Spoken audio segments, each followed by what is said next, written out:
vittoria alle primarie Elly Schlein è la prima donna e anche la più giovane a guidare il Partito Democratico. Covid in provincia, 2 morti e 239 nuovi positivi. Sana alimentazione e buona salute, appuntamento tematico al Castello Chiaramonte di Favara. Successo per la mezza maratona della Concordia e il concerto di Buzzurro. Serie D, Licata pareggia con il Città 9, Eccellenza l'Acragas vince il derby con il Pro Favara. In trasferta e torna in vetta alla classifica a pari punti con Enna.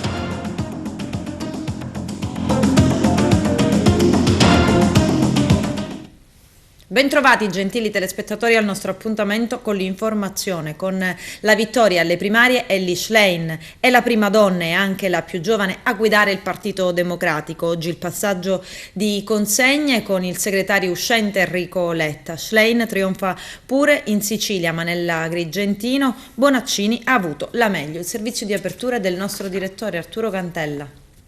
Anche in Sicilia, in occasione del voto per le primarie, vince Elly Schlein, che ha sconfitto l'altro candidato Bonaccini, che aveva però vinto alle primarie 3 tesserati del partito.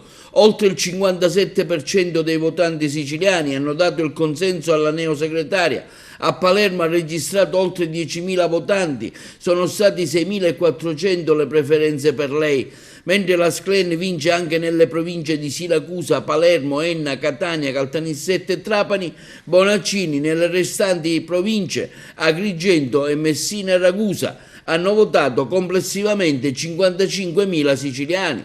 Soddisfazione per la sua vittoria viene espressa dal deputato nazionale agrigentino Giovanna Iacono. Salutiamo con gioia la nuova segretaria del Partito Democratico Elly Schlein, afferma l'onorevole Iacono. Lei ha avuto ragione, noi ci abbiamo creduto sin dall'inizio, sentivamo l'entusiasmo della gente e avvertivamo la loro gioia nel sostenere la sua candidatura. Anche ad Agrigento ieri c'era tanto entusiasmo e molta folla ai gazebo, sito al Viale della Vittoria, in cui si votava. Gesto, abituati un po' ad Agrigento a una mollezza intellettuale e di spirito democratico, stamattina sono venuto dalle 9 qui e sto assistendo proprio dalle 9 a proprio lo diciamo quotidianamente, un affollamento che non avrei mai immaginato. Certo, la gente ha bisogno e vuole manifestare sicuramente il proprio pensiero con la partecipazione a questa prova democratica di votare per le primarie, che è una novità in Italia, ma che sempre il PD, a cui è nato con le primarie, ha tenuto e speriamo che questa partecipazione, ora tornando a livello nazionale, abbia lo stesso percentuale di votanti. Bonaccini o Schlein? Ma vedremo stasera il risultato. Certo sono due politiche apparentemente diverse e sicuramente l'importante è che ci sia per ora la partecipazione. Poi vediamo il risultato finale e vediamo di aderire in maniera più attiva, dicevo, anche in città, sperando che tutta l'Italia si muova e venga azzerato questo fatto negativo, quello dell'astensionismo, che si è manifestato a settembre. Agrigento sta rispondendo molto bene, al di là anche delle nostre stesse aspettative, per carità, non solo dico per le preoccupazioni atmosferiche, ma anche perché non avevamo avuto prima di questa occasione la possibilità di avere un rapporto così intenso, così forte come questa mattina si sta manifestando. Noi siamo contenti di questo fatto, speranzosi e fiduciosi che da ciò possa venire fuori questa spinta. Già la città, ma non solo la città a questo punto riteniamo, ma la nostra provincia darà un contributo notevole. Ecco, sono partiti in 4, 2 sono arrivati al rush finale, Bonaccini e Schlein. Questo faceva parte delle regole, si è fatto bene a puntare non solo all'elezione degli iscritti come si è avuto nella prima fase, ma ad aprire attraverso i gazebo alla partecipazione più larga, alla partecipazione popolare, perché è di questo che ha bisogno il partito per potersi riorganizzare in forma nuova, con linfa nuova e vitale. Chi vincerà secondo lei? Si dà Bonaccini come preferito? Lo vedremo fra poche ore. L'importante è che la gente partecipi attivamente e manifesti questa spinta a voler ricreare le condizioni di una ripresa politica democratica e di sinistra nel nostro Paese. C'è una grande partecipazione, un grande interesse per un partito che si rivolge alla collettività, che fa partecipare alla vita, anche alle scelte importanti come quella la scelta di un segretario di un partito che è ben radicato nella società italiana, un partito di sinistra, per cui siamo contenti di questa grande partecipazione nella città di Agrigento e questo interesse che stiamo... Due candidati diversi, cosa rappresentano? Bonaccini, forse l'istituzione, l'innovazione? No, questo non si è mai detto, non va detto, sono due personalità come le altre due che si sono confrontate al primo turno, di grandi capacità, con di un pensiero politico in alcuni casi un po' divergenti, ma che chiaramente contribuiscono a creare un pensiero unico, contribuiranno a un pensiero unico di una linea di partito unico, perché il partito che tutti aspiriamo ad avere è un partito che sia coeso e presente nella partito società. Che forse negli anni è stato troppo al potere, si è dimenticato della base, della periferia e ne ha pagato lo scotto con la vittoria forte del centrodestra? No, un partito che assumendosi molte responsabilità, in quanto l'Italia ha avuto delle difficoltà, vi ricordate dal 94 in poi, ha pagato lo scotto di essere un partito delle responsabilità e si è allontanato naturalmente dalla base elettorale del territorio. Giallo nel Messinese, trovato corpo senza vita di un 55enne in un burrone. I dettagli nel servizio. Drammatico ritrovamento stamane tra Longi e Frazzanò, in provincia di Messina. Il corpo senza vita di un uomo è stato avvistato con un'auto finita in un dirupo. Pare si tratti di un uomo di Longi, di 55 anni, scomparso qualche giorno fa e che è stato ritrovato morto stamattina in un burrone tra i due comuni del Messinese. Pare che l'uomo si trovasse a bordo della sua autovettura quando, per cause ancora da accertare, sarebbe uscito fuori strada in un tratto privo di guardrail e finito in un profondo dirupo sotto la strada provinciale 157 che collega i due comuni.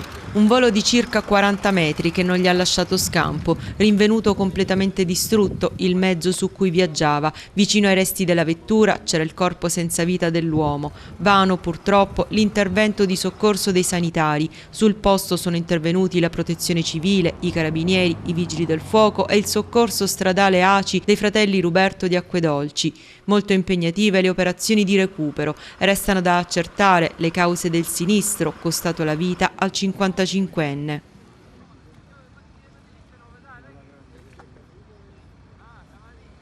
Sabato scorso celebrazione in cattedrale del solenne pontificale di San Gerlando, patrono della città di Agrigento, alla presenza dei fedeli e delle autorità civili e militari.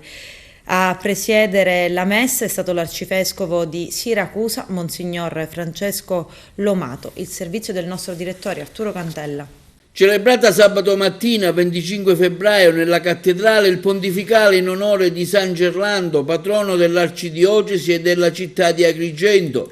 Alla celebrazione erano presenti il popolo fedele, le autorità civili e militari della città, del territorio agrigentino, i rappresentanti della comunità di Calamonaci che ha offerto l'olio e acceso la lampada votiva che arde davanti l'urna con le reliquie di San Gerlando.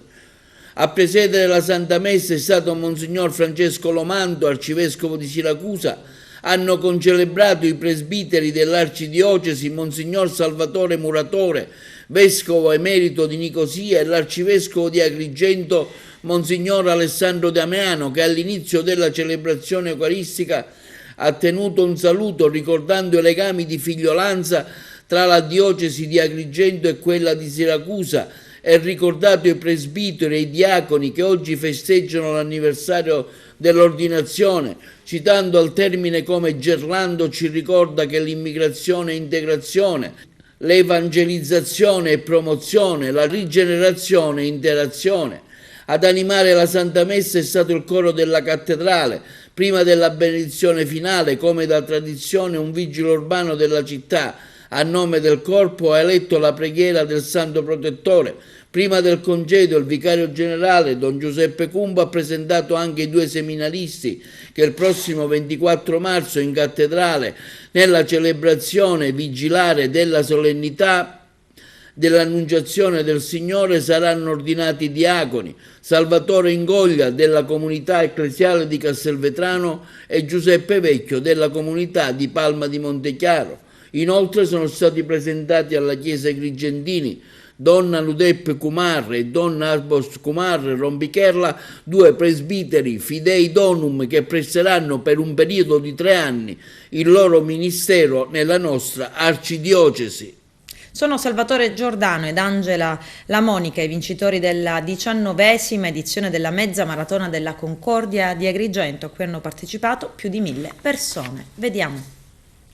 Sono stati più di 1000 i partecipanti alla 19ª mezza maratona della Concordia, che sono partiti dal lungomare Falcone Borsellino di San Leone, percorrendo la via sacra alla Valle dei Templi per completare la gara sempre a San Leone, al Porticciolo. Sul podio al primo posto per la categoria maschile si è classificato Salvatore Giordano del Club Atletica di Partinico, al secondo posto Vito Massimo Catania di Regalbuto, al terzo Adriano Albisogni di Palermo, mentre per la categoria femminile al primo posto si è classificata Angela La Monaca.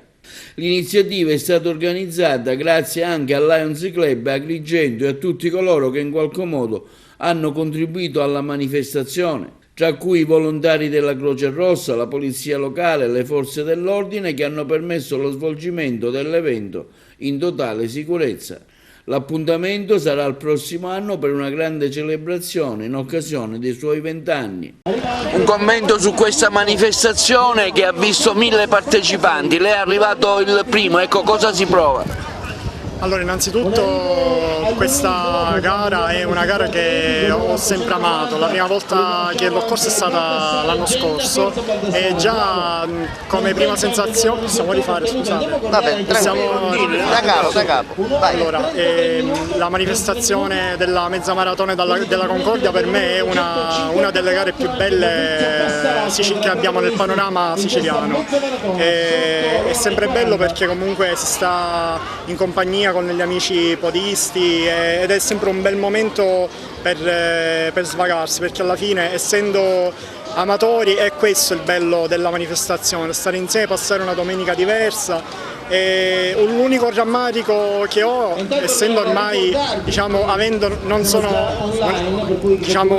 avrò 50 anni, ho 30 anni, però sarebbe bello vedere più giovani, più ragazzi nell'atletica siciliana. Ecco. Correre nella Valle dei Templi, qual è il significato? Correre nella Valle dei Templi è sempre un'emozione unica, salire quella salita che dal mare ti porta ai templi è una sfacchinata che però ti dà la soddisfazione di arrivare in un posto così bello quale è la Valle dei Templi. Non c'è un significato particolare, è semplicemente una manifestazione splendida che ho nel cuore. Allora, io sono della Mega Hobby Sport, il nuovo team, e quindi devo dire questa è la mia prima gara con questa nuova maglia.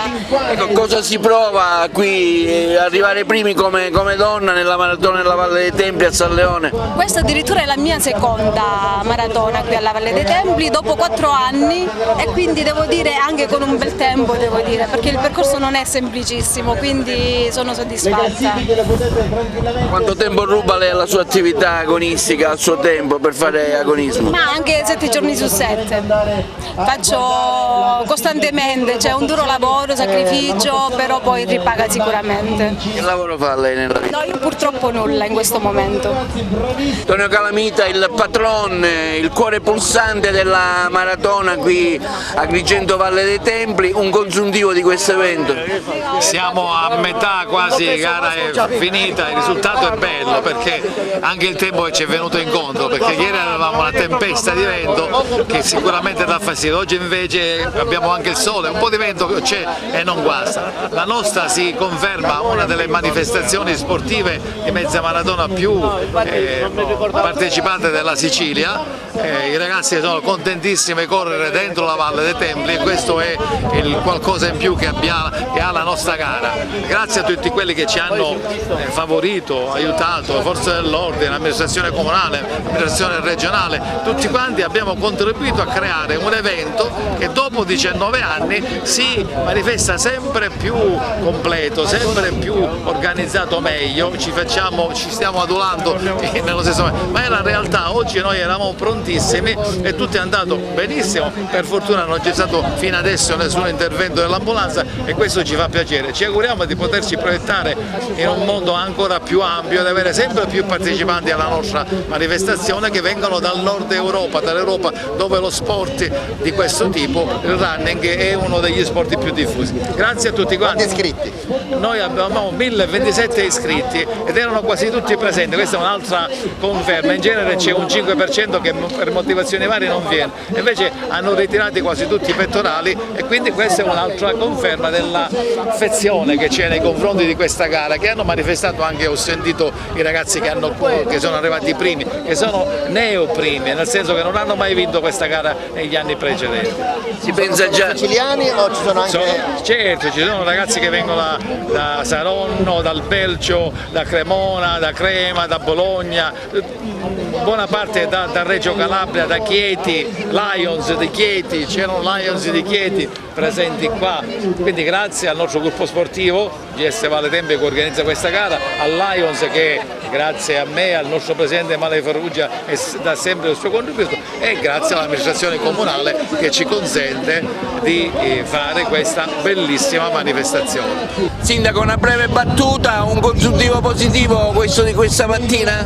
Sì, è positivo, sì, 1030 iscritti per la mezza maratona qui ad Agrigento, capite bene cosa vuol dire per una ripresa economica della nostra città. A parte che questa mezza maratona, questa edizione, 19ª edizione, fa parte di quel bagaglio sportivo della nostra città, però possiamo anche parlare di un bagaglio culturale, di un bagaglio turistico, di un bagaglio economico. Finalmente dopo 2 anni di pandemia vediamo la città, vediamo i nostri esercenti che possono finalmente respirare questa ventata di economia, la città è pienissima, i turisti sono contenti e anche questo penso che fa parte di quel tassello fondamentale che andremo ad aggiungere a quel grande puzzle che è il dossier proprio della candidatura di Agrigento Capitale della Cultura 2025. Sono una giornata intensa con oltre 1000 partecipanti, insomma un bilancio positivo. Sì, un grande successo anche questa 19ª edizione della Mezza Maratona della Concordia, organizzata e promossa dalla GS Valle dei Templi insieme alla Lions Club e all'amministrazione comunale, anche come i precedenti anni, le precedenti edizioni, ha partecipato attivamente e fattivamente per contribuire a far sì che questo importante evento che si svolge nel cuore della Valle dei Templi ad Agrigento possa essere realizzato. In un periodo di bassa stagione vediamo la città piena di gente, 1020 partecipanti all'incirca, quindi un grande successo, una cosa molto importante per la nostra città che sempre di più diventa città che può ospitare grandi eventi. Ne approfitto anche per ricordare che ci sarà a breve l'inizio del Mandorlo in Fiore, quindi un bel periodo per la nostra città di Agrigento, ci apprestiamo a vivere un anno importante. Un'altra occasione importante per Agrigento e in particolare anche per il Lions Club Agrigento Host, co-organizzatore di questa iniziativa che vede più di 1000 persone presenti ad Agrigento. E oggi è una bella giornata di sole, possiamo anche dirlo, anche se naturalmente ci sono un po' di nuvole, ma di sole per Agrigento, perché tantissima gente da tutta Italia e anche da fuori è presente, per cui noi siamo orgogliosi di questo risultato e ci auguriamo che possa essere ripresentata in occasione della Capitale della Cultura e poter portare tanta gente da tutta Europa qui ad Agrigento. Sentiamo la testimonianza di un atleta che viene dal Belgio, da Liegi, mi chiamo San Filippo Salvatore e volevo ringraziare l'organizzazione che era veramente una meraviglia, tutto bene, veramente bellissimo, grazie a tutti. Una piazza con parco giochi per Giulio Castellino, ucciso 26 anni fa dalla mafia a Palma di Montechiaro. C'è il servizio. Un momento importante per Palma, ha voluto dedicare questa piazza a Giulio Castellino, tra l'altro lei nella doppia veste di sindaco e anche di nipote, è stato anche commosso durante la breve cerimonia. Oggi si chiude un percorso, nel 2010-2011 l'amministrazione di allora dedicò questa piazza, poi la prefettura mandò il suo ok e oggi completiamo questo iter con la posa della targa. E per noi è un momento di grande emozione, perché oltre ad essere il sindaco sono anche il nipote, ma ricordare gli uomini che hanno deciso di dare la propria vita per lo Stato è un nostro dovere, dimenticarli sarebbe un crimine. Una piazza che sarà riqualificata anche. Questa piazza diventerà un parco giochi per i bambini, dal degrado a nuova vita, in maniera metaforica per dimostrare che anche dalle tragedie più grandi si può rinascere un futuro migliore. Lei diceva nel suo discorso chiediamo scusa. Sì, perché Palma in questo momento, in questi 6 anni, stiamo cercando di annodare le fila col passato glorioso, ma abbiamo un passato recente, quello degli anni 80 e degli anni 90, del quale ci vergogniamo e dobbiamo chiedere scusa all'Italia e all'umanità, perché in quegli anni la barbarie si era sostituita alla pietà e all'umanità. Quel passato triste non va dimenticato, perché non deve mai più ripetersi. Guardiamo alla storia dei Tomasi e mettiamo in memoria quello che non deve più accadere. Al Castello Chiaramonte di Favara si è parlato di sana alimentazione, strumento di prevenzione per la nostra salute. Era lì Giuseppe Moscato. Il Castello Chiaramonte di Favara ha ospitato questa mattina un interessante convegno sulla sana alimentazione. Diversi esperti del settore hanno dibattuto proprio della necessità di una sana alimentazione che deve essere a garanzia della nostra salute. Un momento importante per chi vuole anche magari intraprendere un nuovo percorso alimentare. Alessandro Petruzzella. Oggi abbiamo parlato di sana alimentazione con degli esperti nel settore della nutrizione, parlando non solo di qual è la corretta alimentazione, ma anche di capire quali sono oggi le diagnosi cliniche che possono essere fatte, cioè le analisi cliniche che possono essere fatte per andare a vedere determinate patologie legate alla non corretta alimentazione. Questo convegno è stato organizzato insieme all'associazione Enzemmula, di cui il presidente Angelo Varisano, e me, con la partecipazione anche di altre commissioni consiliari del Comune di Favara, la Commissione Partecipazione Ambiente, in modo tale da far sì che i cittadini possano rendersi conto di qual è l'importanza della sana alimentazione nel prevenire patologie importanti come le patologie cardiovascolari ed altro. La nutrizione, la dieta non deve essere, anzi non è una privazione e un dolore, ma deve essere uno stile di vita. Assolutamente sì, di certo nella convinzione generale è quella che la dieta sia privazione, sia un sacrificio farla, ma in realtà non è così, perché se alla base c'è un'educazione alimentare, impariamo a scegliere dei cibi, noi ci potremmo permettere dei cibi più sfiziosi, però nella nostra tavola dobbiamo imparare a casa nostra a mangiare bene, a preparare dei piatti completi, dei piatti sani. Questo ci permetterà di fare assolutamente prevenzione, non è soltanto una questione estetica, ma è soprattutto una corretta alimentazione per stare bene e per prevenire tutte le patologie correlate a una scorretta alimentazione. Sana alimentazione, ottimo cibo per evitare che all'interno del nostro organismo entrano degli elementi che poi sono deleteri, anzi dannosi. Alcuni alimenti vanno sicuramente ad alterare quella che è la nostra flora batterica intestinale, chiamata oggi microbiota, microbioma intestinale, cioè quei batteri che contribuiscono con il nostro intestino alla sintesi, alla digestione, all'assorbimento dei vari alimenti. Allora, se noi logicamente introduciamo cibi che sono praticamente fortemente alterati, sicuramente non abbiamo un giusto assorbimento a livello intestinale e questo altererà anche altri organi bersaglio. Come abbiamo visto c'è una stretta correlazione tra disbiosi intestinale, cioè alterazione della flora batterica intestinale, e salute anche in altri distretti, come per esempio nell'ambito oncologico. Ma è giusto ancora parlare di cibo spazzatura presente nella nostra alimentazione? Il cibo spazzatura è quello che ha fatto crescere notevolmente quelli che sono gli indici di diabete, di ipertensione, cioè di tutte quelle patologie metaboliche che hanno alterato lo stato di salute dei cittadini. La regina della nostra alimentazione è la dieta mediterranea, il cibo del nostro territorio che sicuramente deve stare all'apice della nostra alimentazione.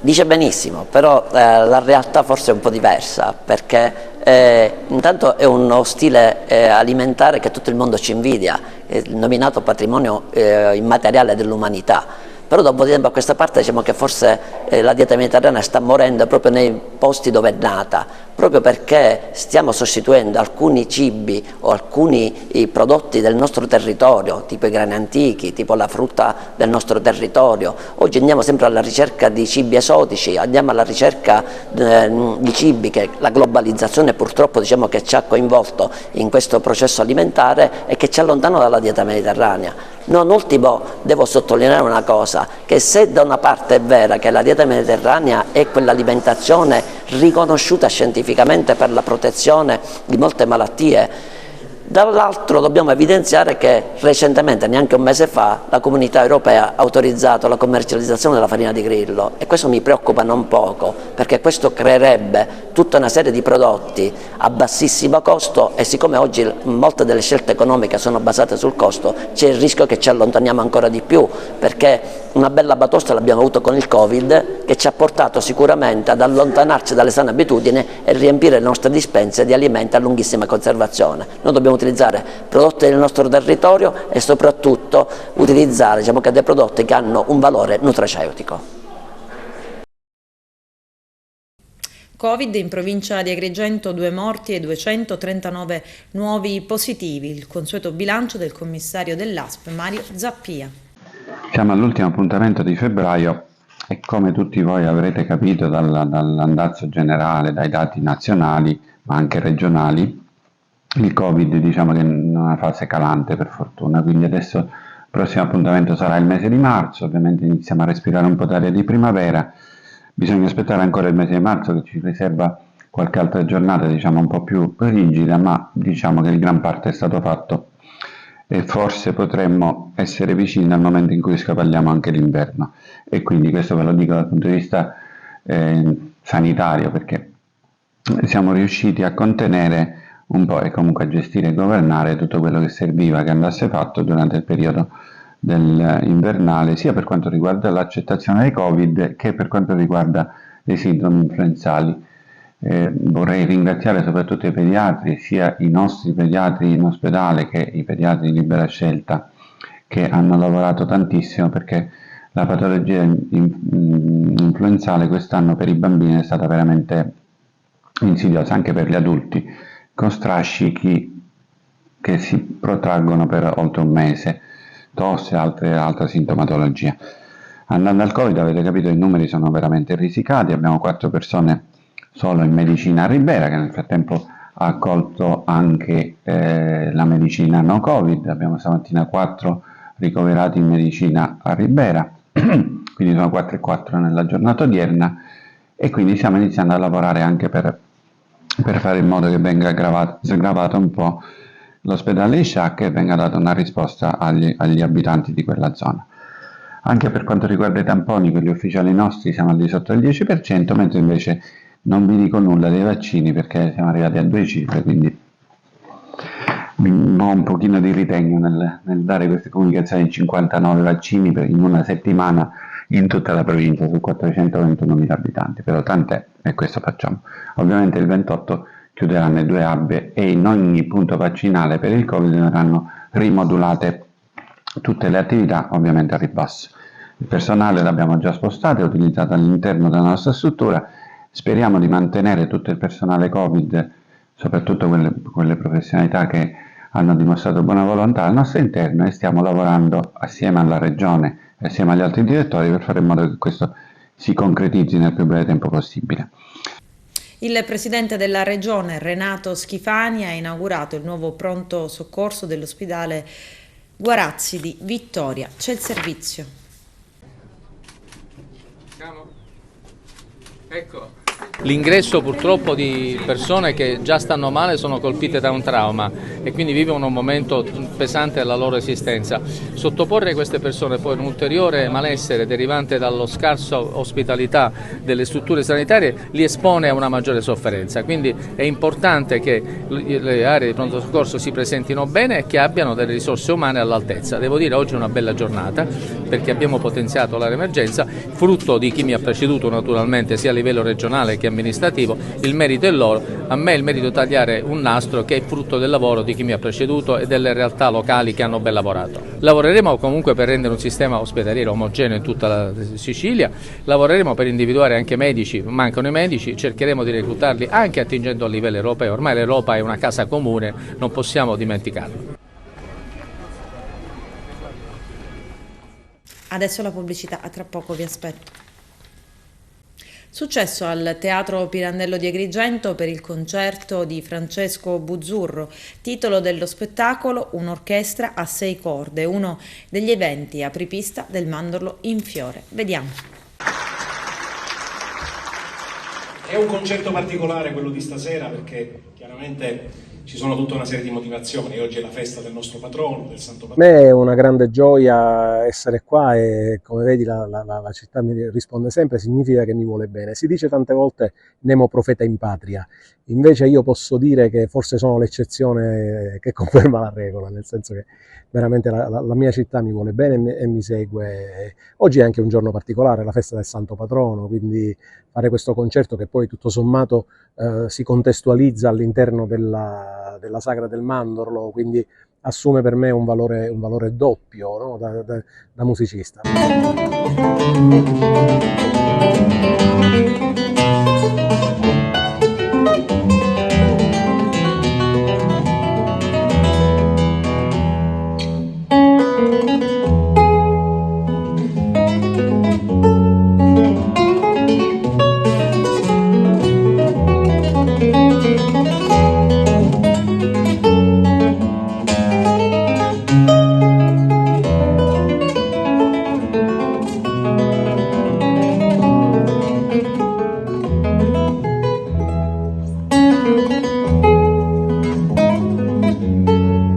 Poi, se vogliamo, il fatto che mi ritrovi da solo con la mia chitarra a gestire una serata di quasi 2 ore, insomma, è una cosa che mi fa essere felice di quello che ho costruito negli anni a livello di approccio esecutivo, interpretativo della musica che più amo.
Addirittura una standing ovation, grazie. ma tanto si sapeva che eravamo tutti parenti questa sera, quindi diciamo che... Grazie di cuore.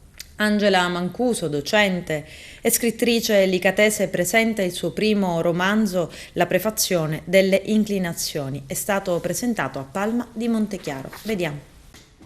La perfezione delle inclinazioni, e questo è il libro scritto da Angela Mancuso, presentato lo scorso sabato 25 febbraio a Palma di Montechiaro presso la Biblioteca Comunale. L'iniziativa è stata organizzata dalla locale Fidapa, dall'associazione Musa Musia, con il patrocinio del comune palmese. Gli interventi musicali del maestro Luigi Sferlazza, ha moderato l'incontro la presidente dell'istituzione Tomasi di Lampedusa di Palma Montechiaro, Letizia Pace.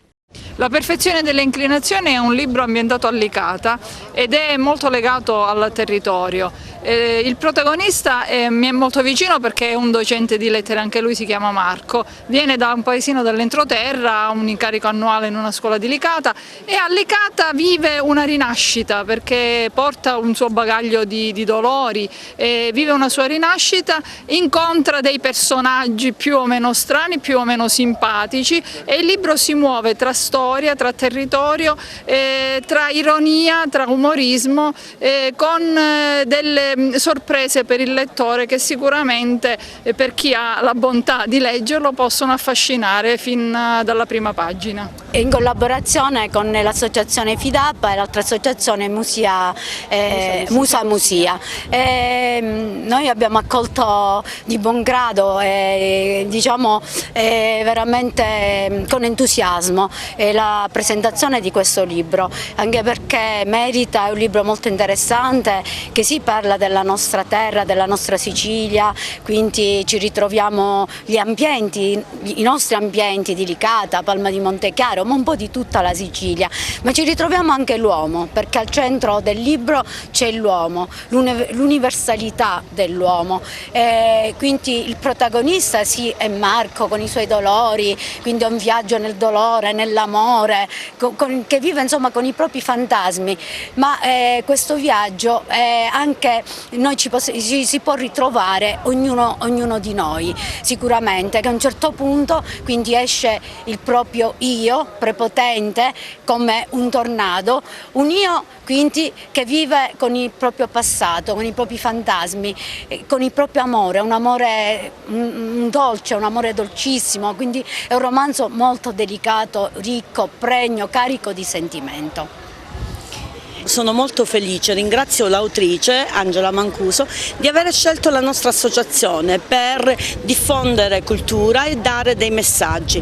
Il libro farà parte di una serie di eventi che noi abbiamo etichettato come Festival Letterario 2021-2023 Fidapa, per cui daremo spazio a chi vorrà e in qualsiasi momento basta contattarci ai giovani autori, perché oggi come oggi tra praticamente i mass media, tra appunto la digitalizzazione, non è facile affacciarsi sul orizzonte degli scrittori con la carta, però la carta ha sempre il suo sapore e quindi noi la ringraziamo per la stima, avendoci scelto come associazione, come riferimento del territorio, e speriamo che altri seguano l'esempio dell'autrice. Expo per il clima e una coscienza ecologica, incontro ad Agrigento mercoledì prossimo 1 marzo al Consorzio Universitario. Vediamo.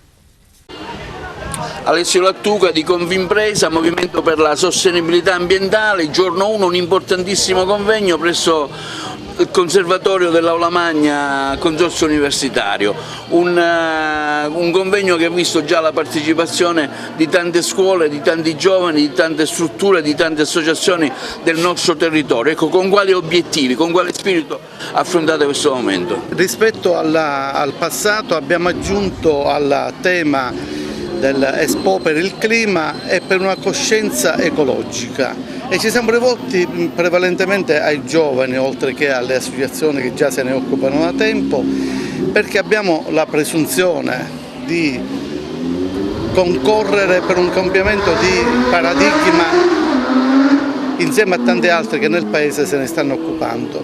Un po' meno se ne sono occupati taluni partiti e riteniamo corretto, giusto, che una classe dirigente della città debba occuparsi del futuro del proprio territorio non solo per le questioni che hanno a che fare con il rigassificatore, ma abbiamo allargato il tema ai gas climalteranti, cioè al riscaldamento climatico, al cibo, a tutto quello che comporta un uso distorto delle risorse e un danno al pianeta che ha una refluenza su di noi e sul nostro futuro. Appunto per questo i giovani. Ci saranno un numero elevatissimo di giovani perché hanno partecipato attivamente tutti gli istituti superiori della città che hanno sposato l'idea e vogliono contribuire anche loro a partecipare attivamente a questi processi che abbiamo messo in campo e speriamo che anche i partiti, quelli che almeno sono più progressisti, guardino con maggiore attenzione a questo problema che è un problema che riguarda la vita e il futuro delle persone. Ecco, brevemente quale sarà il calendario della giornata, gli interventi in maniera proprio sintetica? Diciamo che avremo qualche problema perché i partecipanti sono tantissimi, lo potete vedere dalla locantina, abbiamo avuto il patrocinio da un numero elevatissimo di enti, ci sono dentro tutte le associazioni cosiddette ambientaliste, da Mare Amico, Italia Nostra, Lega Ambiente, Salviamo la Valle dei Templi, insomma un po' tutti i soggetti che in qualche modo nel tempo si sono occupati di ambiente.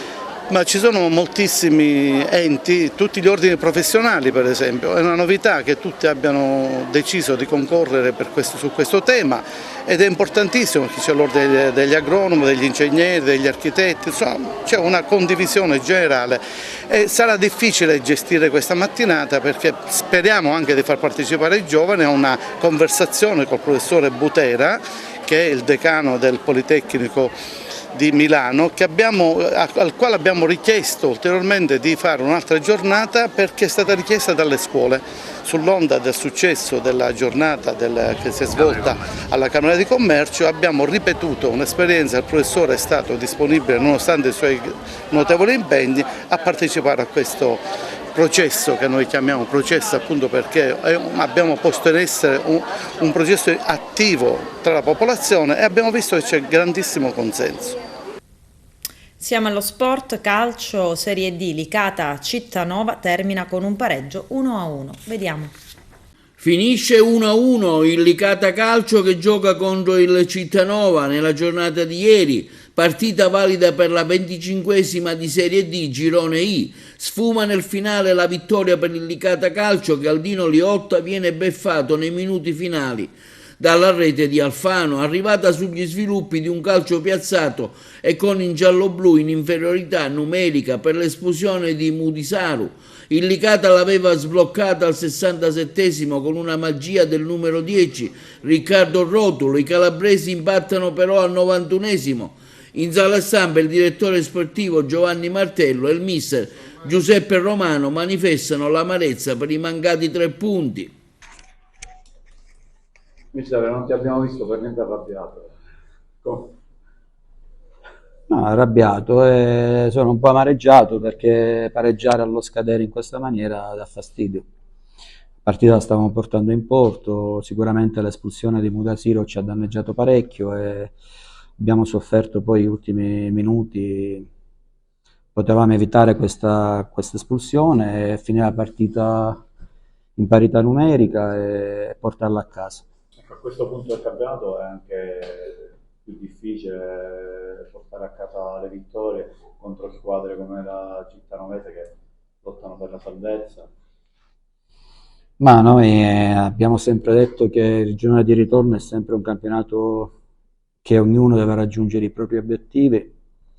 15 giorni fa abbiamo incontrato il Paternò con la stessa classifica che ha la Cittanovese e oggi la partita la stavamo vincendo anche perché stavamo rischiando poco, qualche ripartenza ma niente di particolare, abbiamo avuto qualche occasione buona. Non siamo stati poi a tanto brillanti e lucidi sotto porta, però credo che meritavamo qualcosa in più oggi del pareggio. Bene, domande? Mister, oggi abbiamo visto uno sviluppo maggiore della manovra. Col direttore sportivo Giovanni Martello abbiamo visto maturare questo pareggio nei minuti finali. i giocatori sono usciti un po' con la testa bassa, ma un pareggio tutto sommato ci può stare. Che ne pensi? No, non ci può stare assolutamente, perché abbiamo pareggiato una partita senza subire un tiro in porta. Calcio di punizione oltre il 90° e quindi non ci sta, siamo amareggiati, i ragazzi sono amareggiati, siamo tutti amareggiati, però dobbiamo accettare il verdetto del campo, dobbiamo essere bravi, ho detto ai ragazzi di non abbassare la testa, succede, può succedere. Onestamente, ripeto, non abbiamo concesso nulla, 0 tiri in porta e quindi è difficile, ma detto ciò pensiamo alla prossima, ci rimboccheremo le maniche da martedì e pensiamo alla prossima. Abbiamo l'obbligo chiaramente di archiviare immediatamente questo pareggio. Con l'espulsione di Mudassiro poi comunque a questo punto del campionato la salvezza è sempre più vicina, un punto comunque che muove la classifica. Il punto ci consente di avere, penso, oramai la salvezza penso sia raggiunta. Un punto che purtroppo facciamo fatica per come è venuto a caldo a commentare, però ci può stare, non c'ho nulla da rimproverare, non ho nulla da rimproverare alla squadra, la squadra ha dato tutto. Abbiamo fatto gol, abbiamo sfiorato il raddoppio, non abbiamo concesso nulla e quindi pazienza. È dura a caldo, però da martedì abbiamo l'obbligo di resettare e pensare alla prossima. Mister, avete ciuffato il pareggio alla fine, siete soddisfatti? Sì, credo che il pareggio sia il risultato più giusto per quello che è stato l'andamento della gara. Sembrava a un certo punto del secondo tempo che potessimo passare in vantaggio, invece poi il Licata è stato bravo nello sfruttare con una giocata dei giocatori più tecnici che hanno nel passare in vantaggio, però siamo stati bravi nel crederci, siamo stati bravi nel rimanere compatti e non perdere comunque la testa e poi a riacciuffare il pareggio. L'avevi immaginata così alla vigilia? Secondo me il Licata insieme a altre 2 o 3 squadre che adesso per delicatezza non nomino, non cito, è una delle squadre che esprime il miglior calcio. Quindi secondo me è stata una gran bella partita tra 2 squadre che comunque si sono fatte valere, hanno provato sempre a giocare, hanno provato sempre a dare quella giusta intensità, agonisticamente una partita anche abbastanza corretta ed è la partita che io immaginavo, sì, tra 2 squadre che comunque fanno del gioco la loro arma migliore. E poi volevo ringraziare innanzitutto Licata città e comunque dirigenza e tutti perché per l'accoglienza ricevuta, per il trattamento avuto, persone veramente per bene. Una bellissima rete da te realizzata, non è servita per avere ragione del Cittanova, però comunque un buon pareggio, Riccardo. Sì, sono contento per il gol, però la cosa più importante è che oggi la squadra vinceva, purtroppo sull'unico tiro che abbiamo subito hanno fatto gol. Sicuramente ora domenica andremo a Canicattì per cercare la vittoria. Ecco, l'hai voluto questo gol, non ti sei demoralizzato dopo che nel primo tempo hai avuto una grande occasione per portare in vantaggio la tua squadra, da solo davanti al portiere, però non sei riuscito a metterlo dentro, e cosa è successo? Sono arrivato lì e la colpa è mia, perché c'era il primo palo libero, ho cercato di incrociarlo, ma ho preso il portiere, meno male che poi ho fatto gol, però siamo amareggiati e molto incazzati per il pareggio che abbiamo fatto. Non è arrivata la vittoria perché? Che cosa non ha funzionato secondo te? Guarda, cosa non ha funzionato? Un tiro in porta prendiamo un gol, non c'è altro, c'è anche un po' di sfortuna. Siamo incazzati sicuramente. Ci può stare poi l'espulsione di Mudassiro? Guarda, non l'ho vista, quindi non lo so. Con la tua rete è bellissima, raccontacela. L'hai voluta, l'hai cercata? Sì. Sono arrivato lì e speravo entrasse. Meno male ho fatto gol, però come ti ripeto siamo sempre amareggiati perché la cosa più importante è la squadra. Oggi abbiamo pareggiato, meritavamo ampiamente 3 punti. Ci riproveremo domenica sicuramente. Ancora calcio, Serie D, l'Akragas vince il derby in trasferta con la Pro Favara e torna in vetta al campionato a pari punti con l'Enna ferma sul pari dalla Leonfortese. Giuseppe Moscato. È andato all'Acragas il derby con la Pro Favara, giocato in uno stadio comunale Giovanni Bruccoleri, gremito in ogni ordine di posto, con la presenza di scolaresche, bambini e ragazzi delle scuole di calcio e di un magnifico pubblico di tifosi che hanno esaltato l'incontro con coreografie e tifo che raramente si vedono nei campi del campionato di eccellenza.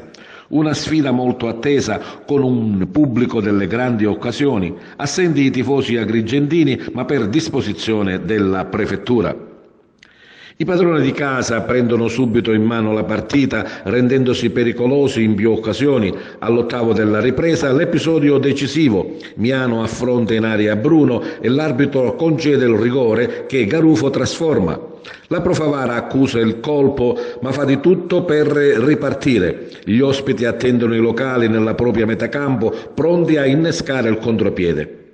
All'81° l'episodio contestato della Pro Favara che lamenta la mancata concessione di un calcio di rigore per atterramento di Caternicchia, stesso calcio di rigore con la stessa dinamica che invece l'arbitro non concede alla Pro Favara. Pro Favara che ci prova fino alla fine, ma è l'Acragas che sfiora il raddoppio con Mansour. Abbiamo disputato una grande partita sotto tanti punti di vista, non abbiamo sofferto credo per nulla. L'Acragas che sappiamo è una corazzata, hanno detto già in tante altre occasioni, questa squadra è cresciuta domenica dopo domenica ed è in grado di giocarsi le partite un po' con tutti. Abbiamo fatto la partita da Favara, quella che facciamo sempre, gestiamo la palla, cerchiamo di sviluppare il gioco, costruire occasioni, anche se oggi le occasioni sono state poche rispetto alle altre partite, ma c'è da dire che ci sono anche gli avversari e poi alla fine questo episodio ci ha un po' condannato e questo è il grande rammarico perché non meritavamo di perdere. I ragazzi credo che oggi hanno dato tutto come fanno sempre e dispiace a prescindere per la sconfitta, per la classifica, anche perché da tanto credo che allo stadio non si vedeva tanta gente, volevamo regalare una vittoria, non ci siamo riusciti, però credo che questi ragazzi si meritano veramente un plauso per tutto quello che hanno fatto oggi. Sicuramente ricorre per l'Acragas se c'era, i ragazzi che c'era anche il nostro, io nella panchina non sono riuscito a vedere bene, credo che non c'è stato lo stesso metro di giudizio, però l'arbitro in quel momento magari l'avrebbe vista in quel modo. Quello che ci tengo a dire è che il nostro campionato non è finito qui, ho visto i ragazzi che erano giù però con tanta voglia di ripartire perché ancora mancano 7 partite e li dobbiamo disputare come abbiamo disputato questo campionato. Il campo dice 1-0 per l'Acragas, quindi io quando finisce la partita come ho sempre fatto accetto sempre i risultati, quindi se devo essere sincero l'episodio è stato decisivo e quindi il risultato che abbiamo perso.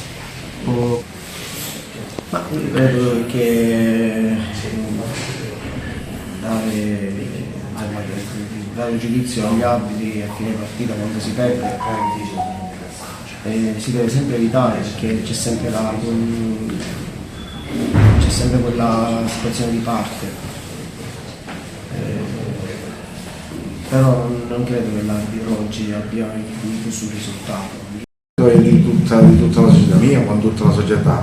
L'obiettivo nostro, io 12 anni fa quando sono stato eletto presidente, il mio obiettivo era questo, di portare il più pubblico possibile, di passare qualche domenica insieme con i ragazzi, le donne e tutto, quindi per noi già questa è stata una vittoria.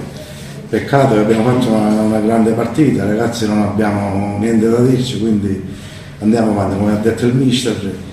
Cerchiamo da martedì di nuovo rimboccarci le maniche e andiamo avanti. Il calcio è pure questo, purtroppo. Noi abbiamo fatto di tutto.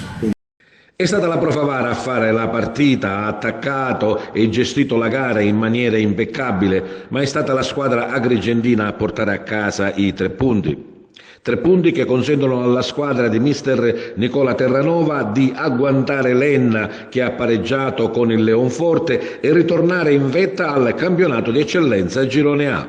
L'Akragas aggancia di nuovo la testa del campionato vincendo a Favara. Certo, un episodio del rigore, ma sono 3 punti arrivati proprio a Pontino.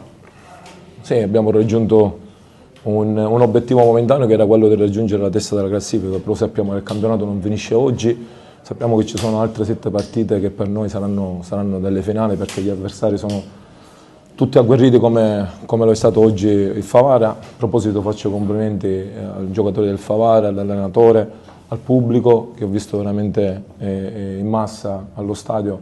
Onestamente credo che in eccellenza queste cose non si vedano ogni domenica e facilmente, quindi credo che l'Akragas abbia meritato la vittoria di oggi senza rubare nulla. È chiaro che a decidere la gara è stato un episodio, come avevo detto in conferenza stampa. Un episodio favorevole, anche un episodio recriminato e non dato per la Pro Favara. Comunque abbiamo visto in realtà in campo 2 squadre ben messe, ben organizzate e diciamo che meritano la posizione che occupano. Sì, 2 squadre organizzate, 2 squadre che sanno quello che devono fare dentro al campo. Il tema tattico era chiaro da parte loro con questi campi di gioco per la piana e con degli inserimenti delle rotazioni sulle fasce. Alcune volte siamo stati bravi ad assorbire queste giocate, altre volte un po' meno, però c'è pure la bravura degli avversari. Sugli episodi dell'arbitro non parlo mai, però penso che lì il mio portiere abbia anticipato nettamente l'attaccante. Avete fatto la partita che aveva già preventivato in settimana? Sì, onestamente abbiamo fatto un po' tutto quello che avevamo provato durante la settimana, abbiamo sofferto il giusto, abbiamo sofferto le giocate costanti del Favara, che sono quelle che l'hanno portato prima di oggi a essere a 4 punti da noi. Mister, l'Akragas torna in vetta al campionato a pari punti con l'Enna, adesso inizia veramente il bello. Guardi, non voglio sentire più parlare di testa della classifica, noi in testa della classifica ci dobbiamo stare all'ultima gara.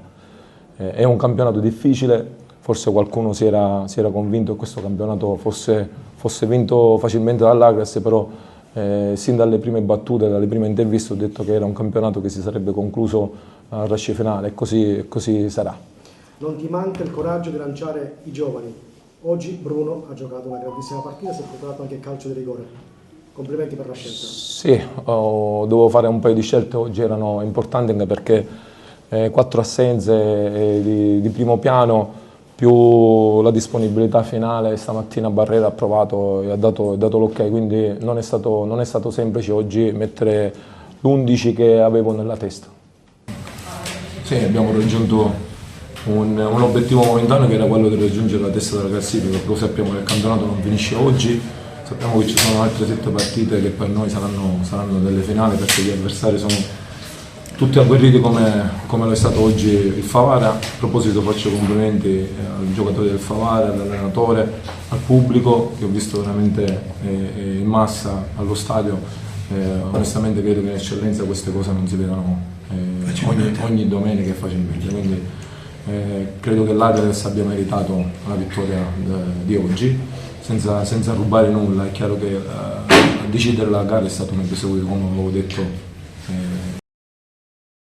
E adesso uno sguardo a tutti i risultati della 23esima giornata del campionato di eccellenza Girone A con Carmelo Lentini. Si è sempre detto che i derby sono sempre delle partite speciali ed in questa giornata tutto ciò non si è smentito. A Favara l'Akragas batte i cugini della Pro Favara e guadagna 3 punti preziosi, mentre l'Enna impatta in casa con la Leonfortese. Morale della favola: la vetta si ricombatta con la squadra favarese che conserva la 3ª posizione e in piena zona playoff. Con una vittoria suonante del Don Carlo Misilmere sul classe Resultano, mentre la Mazzarese supera di misura l'Oratorio Marineo. Ma vediamo quali sono stati i risultati di questo turno. Don Carlo Misilmere Resultana San Lorenzo 5-0, Enna Leonfortese 0-0, Gielanissa 1-0, Mazzarese Marineo 2-1, a Favara Akragas batte Pro Favara 1-0, Castellammare Castelldaccia 3-0, Cus Palermo Mazzara 1-1, Parma Valle Sciacca 3-4. Quindi la classifica per quanto riguarda la vetta si è ricombattata, infatti Acregas ed Enna sono entrambi in vetta con 55 punti, segue il Pro Favara con 48, Don Carlo Misilmeri 44, Mazzarese 41, Mazzara 39, Sciacca 38, sin qui la zona play-off. Poi ci sono Casteldaccia e Nissa 28, Leonvortese e Oratorio Marineo 25, Castellammare 21, Gela 19, Resuttana 17, Cus Palermo 16, Parma Valle 8. Il prossimo turno, importantissimo, Parma Valle Pro Favara si giocherà in anticipo del sabato, poi ci sarà Acregas Mazzarese, Casteldaccia Gela, Leonfortese Don Carlo Misilmeri, Mazzara Enna, Nissa Cus Palermo, Oratorio Marineo Castellammare e Unitas Sciacca Resuttano. Con questo è tutto, termina qui l'edizione del telegiornale. Grazie per la gentile attenzione e per essere stati con noi. A presto.